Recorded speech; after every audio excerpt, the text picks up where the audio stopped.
Hi and welcome to this video.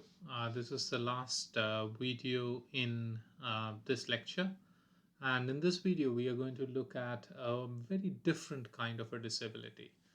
In the past few videos we've been looking at assistive technologies that enable manipulation, right? So basically the user is trying to control the environment in certain ways. In this video, we are going to look at sensory aids, where the user is trying to understand what is there in his environment. Okay, and we are specifically going to look at sensory aids for the visually impaired. So again, as usual, I'm going to start with this hat model because I want this to sit in your mind very, very clearly. And let's look at the various aspects of this model for the problem that we are looking at. So in terms of activity, so think about a visually impaired person. What are the kinds of activities that the person wants to do? Maybe he wants to travel, right? Move around. Maybe he wants to care for himself or herself, maybe he wants to read, he or she wants to read, or maybe they want recreation, right? So those are the kinds of activities that perhaps people want to do. Uh, One of the problems that associates that we can think about in the activity domain also is that vision loss actually increases the impact of other disabilities, right? So let's say you are wheelchair bound and you have visual impairment. So the impact of the disability that you can't really walk around and you have to use a wheelchair, the impact of that disability becomes more if you can't see, or if you have a visual impairment, if you can't see clearly, right? Now, what is the human aspect of it? What's the problem here? The problem is various kinds of vision problems. So one of the problems is visual acuity, right? Where you are not able to see as well as, say, a normal person, whatever that normal means, right? So you can have moderate visual impairment, and many of us have that. We wear spectacles to correct that. But then you can have severe, and then you can have different grades of blindness where you see very with great difficulty. You could also have problems with visual accommodation, and by visual accommodation we mean the fact that you can't see contrasts very nicely. If you are moving from a dark to a light place, you can't accommodate very easily to that, so that may be a problem. Then there are visual field problems. There are various conditions where, for example, you can't see using the right eye, or maybe you can't see the left half of your eye, or this part of the visual field. Visual field is the area that you can see using your eyes, and there may be parts of that area that you cannot see because of various kinds of problems in your visual system. Okay, and those are also issues, and that's what we'll have to think about when we think about the human factor in our model. There are different kinds of visual disorders. Some are listed here. We could have congenital blindness, that is, you're born blind. You could have age-related macular degeneration. as you um, as you grow up, the macula degenerates and you're not able to see. Glaucoma is basically clouding of your lens. uh, Cataracts, you can have cataracts, which again happens usually in elderly people, and they are not able to see it. You can have diabetic eye disease, which also causes problems with vision, right? So what kind of assistive technologies can we use? So the basic idea of assistive technology for vision would be that it gathers sensory data, it reads it using some kind of sensors, processes it, and displays it to the user, either through vision or sound or touch or whatever it is, isn't it? So let's take a few examples. So one way in which visual impairments can be helped is by augmenting the existing pathway. So already there is some vision there, and you can augment it. You can help using technology to help the person to see well. So one example is eyeglasses, right?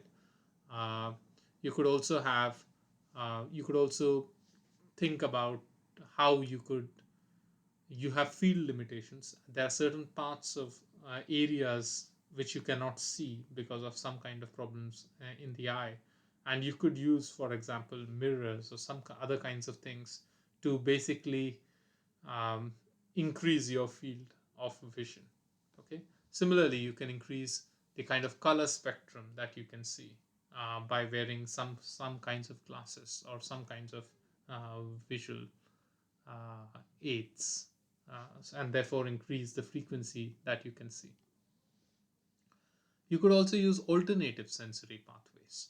So, uh, if you can't see, then you can kind of try to represent visual information using either tactile or auditory information. Tactile is touch information, or sound information, which is auditory.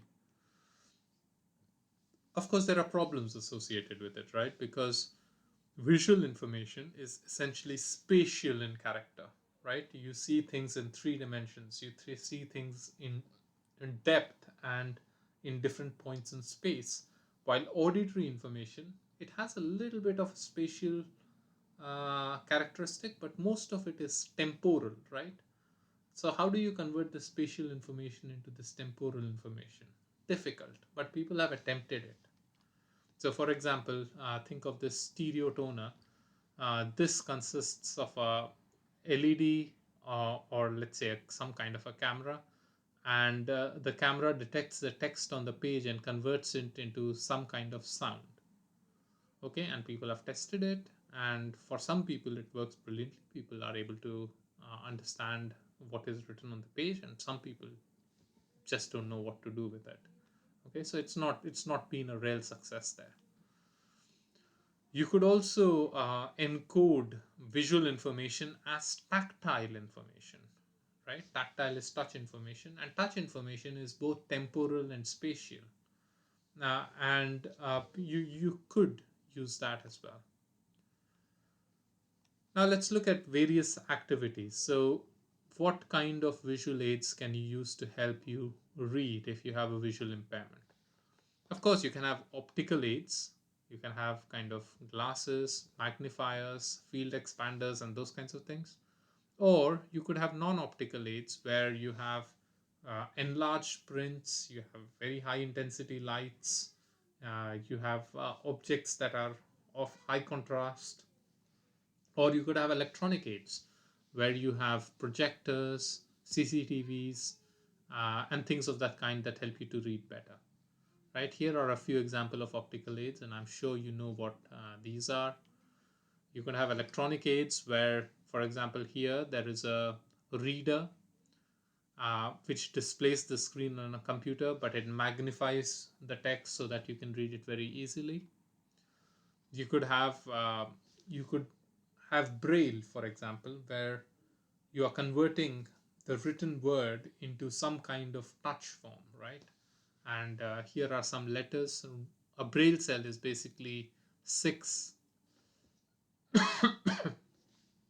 excuse me, six cells which are six dots, some of them which are elevated and some of them which are not elevated, like this, and each, depending on which one of these dots is elevated, you can have different letters encoded, right? And people can read using braille, and they can actually achieve quite a good speed of reading with braille. You could have refreshable braille displays, right?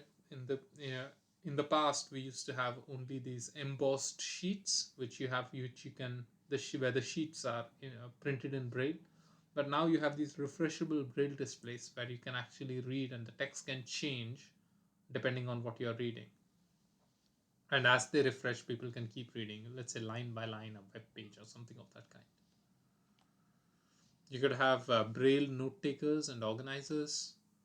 You could also use speech as a reading substitute, isn't it? You could have, audio books are a very good example of where visually impaired people can actually use audiobooks and they don't need vision to read a book.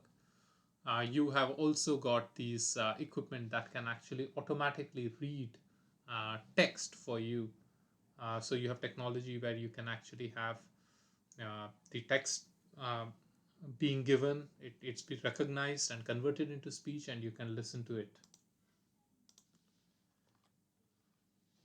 So an automatic reading of the text would happen like this, right? You have a scanner, you have a camera, you have a optical character recognition, and these characters are this text is then converted into speech using a software, and a voice is synthesized, and you have spoken text.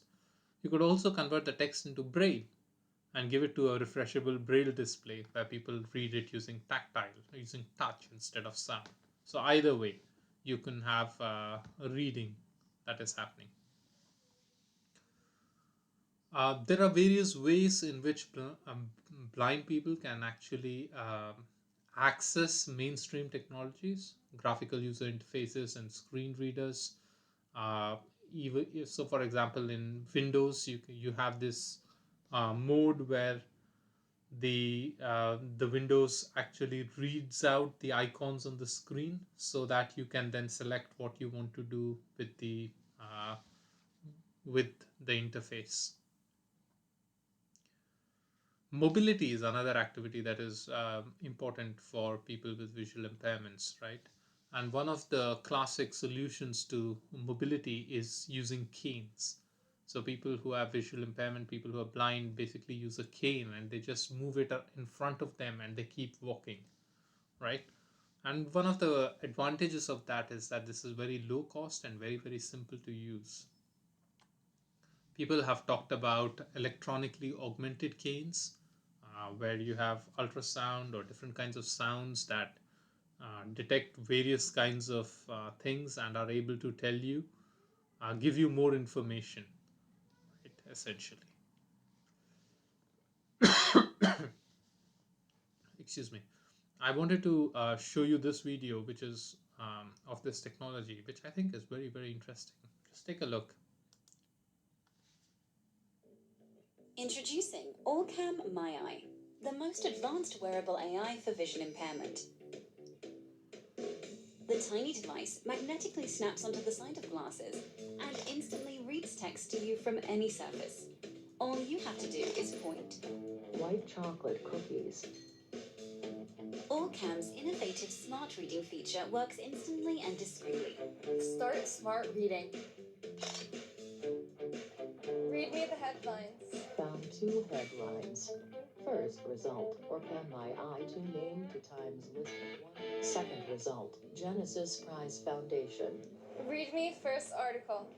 Or can my eye 2, an Israeli-made system. Allcam My Eye can also assist with your orientation. What's in front of me? 1 door to your left and 1 door to your right. Identifying objects and helping with your mobility. What's in front of me? 1 person is in front of you, 1 empty chair to your right. Seamlessly recognize faces. Matt Jansen. Money notes. $50. Products and more, all in real time, without the need for an internet connection. Lightweight, intuitive operation in a device the size of a finger. Allcam My Eye is used by tens of thousands of people in 25 languages and 50 countries, helping them to live more independently and improving their quality of life. Allcam My Eye, personal AI technology with a life-changing impact.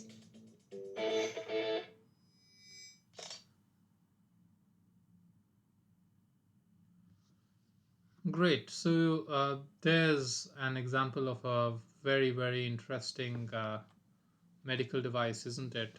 Which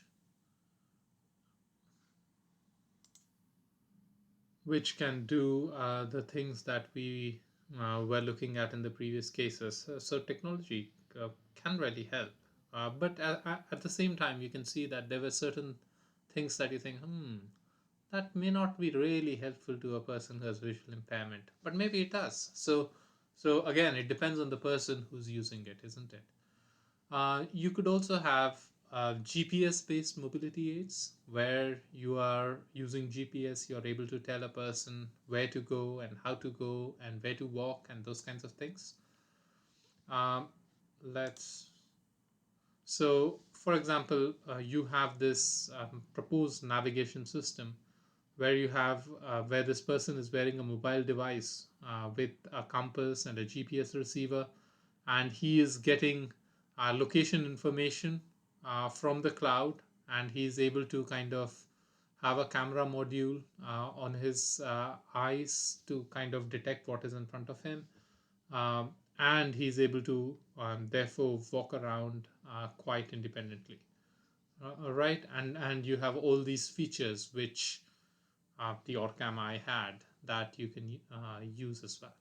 So that's one very high tech technology for navigation.